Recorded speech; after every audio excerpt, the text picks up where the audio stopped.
Hi, this is Roger. Thanks for dropping by. This is a quick video. It's one of those open questions. If anybody's got the answer to this, rather than guessing, it would be appreciated. You might think we're looking at pretty blooms. Well, yes we are. And this is the very reason why I would like to try and keep this plant, but it's infected.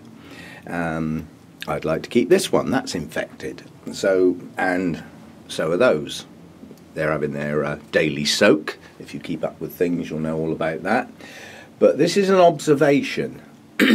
Any plants that I've found that were infected, without mentioning the dreaded word, got sprayed with a fungicide. And this is an observation since then. Because remember, I've had some of these plants a long time. I mean, I've had this one nearly 3 years. Yeah? And I've had this one approximately the same time. And again that one. And I'm going to bring that one in as well. But, okay, that's an old leaf. You see how bad the scale got at the base of that leaf? So they destroyed the base of that leaf. But that's not what this is about. What this is about is that since the fungicide has been applied to things that have definitely got an infection, we have an outbreak of purple in many places. So that sheath's got it. The leaves on this plant, several of the leaves on the underside have gone very purple.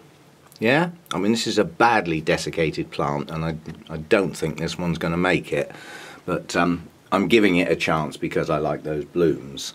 The same here. This leaf here. Distinct purpleness. And this little one up here.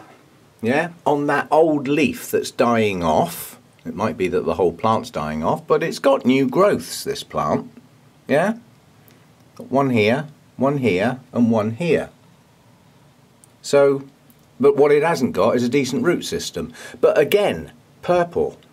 So, open question.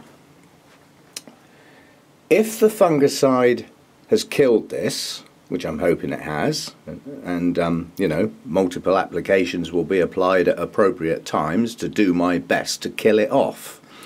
When does the purple occur? We all know down on the rhizomes, you know, we cut into it and there's the dreaded purple ring of death. But is the purple coloration a result of the fungus after it's infected? You see what I mean? In other words, that's the dead part of the fungus that isn't any longer active. This is going to be a difficult thing to answer because I doubt if anybody's done enough flipping work on it, which is half the problem and why it's getting a hold in parts of the States and certainly in Europe. It's because the work's not being done. You know, things like funding's been dropped off and stuff like that. But anyway, you know, if that is an infected plant, yeah, and at the rhizome level, yes, we had the purple circle, but what we didn't have was any purple showing up in the plant, but since applying the fungicide, we have. So does the purple staining appear at the point that the fungus has effectively ceased to be effective, if you see what I mean? Because it spreads through spores, you know?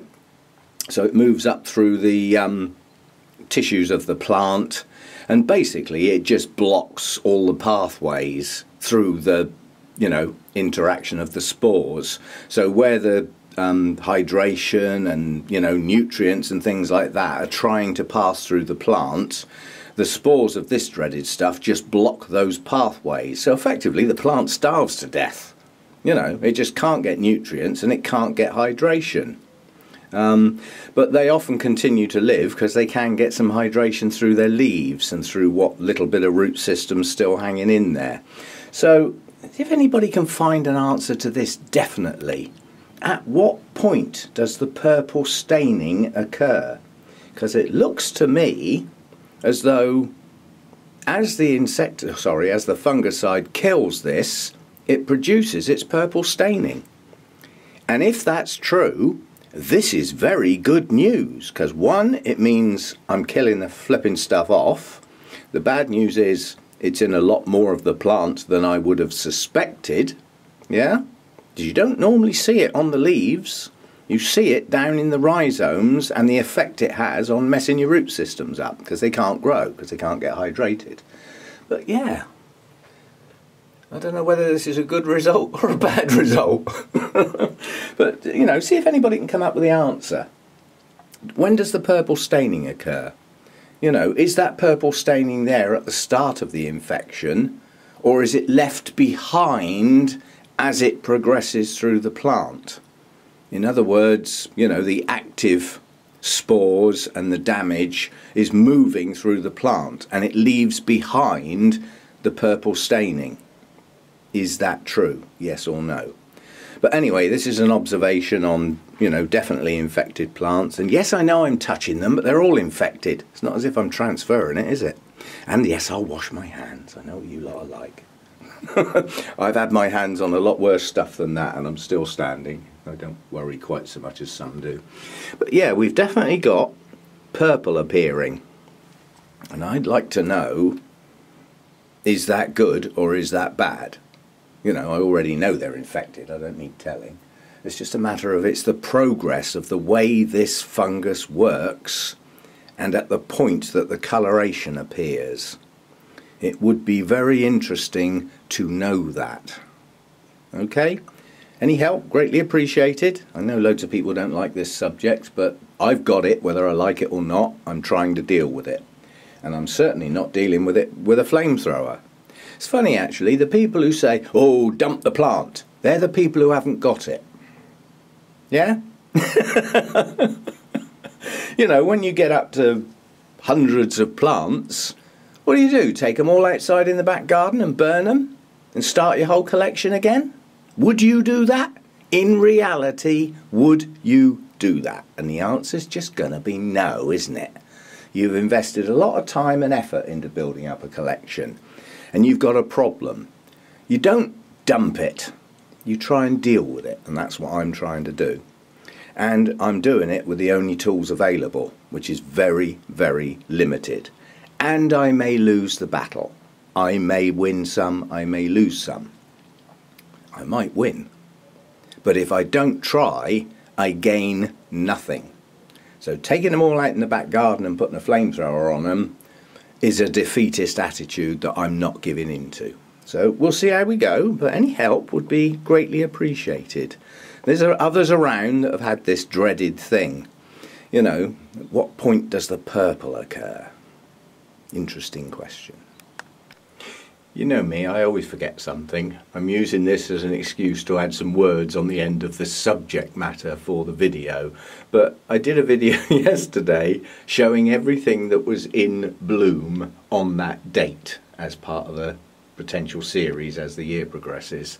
And during the day, while I was doing watering and things like that, I could hear this little voice going, what about me? What about me?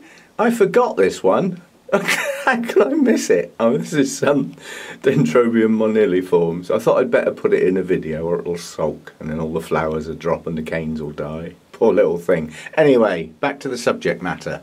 Please, please do not link me to articles on the subject. If Google can find an article, I have already read it. I have read everything there is that Google can find on this subject. That's why I'm asking the question. The question I'm asking has not been answered in any of those articles. And I don't want the standard comment that you read in a 20 or 30-year-old book, dump the plant, because that was the advice always given. It's out of date. Basically, so much research and work has been done on this subject since those books were written. It's out of date. It's old school. Yeah? I'm interested in now. I'm interested in today and some recent work that's been done. That's why I've asked the specific question. and I only really want answers to that specific question. I think I'm probably one of the world's leading experts on the bleeding subject, because I've read it all, and a lot of it I didn't understand. It's in a language that, without sitting there with a dictionary and looking up every other word, I couldn't cope with it. But there are simpler versions on the internet. If you want to know about this subject, the amount of information is infinite, but an awful lot of that information is based on the damage that it does to crops. So, you know, experiments have been done with strains of wheat and cotton and various other things. These are crops that grow in the ground out in the fields. Yeah? Then it's not as relevant to orchids. They grow differently to those sorts of plants. The infection's the same, but the plants are different. And there hasn't been huge amounts of work done specifically for orchids, unfortunately. That's what I would like to see, but I doubt if anybody's going to fund it, so it's probably not going to happen. Anyway, there's a very specific question asked in this video. That's the answer I'm after. I'm not after information about the fungus. As I said, I've read it all. I've heard it all before, as they say, so I don't need to hear it again.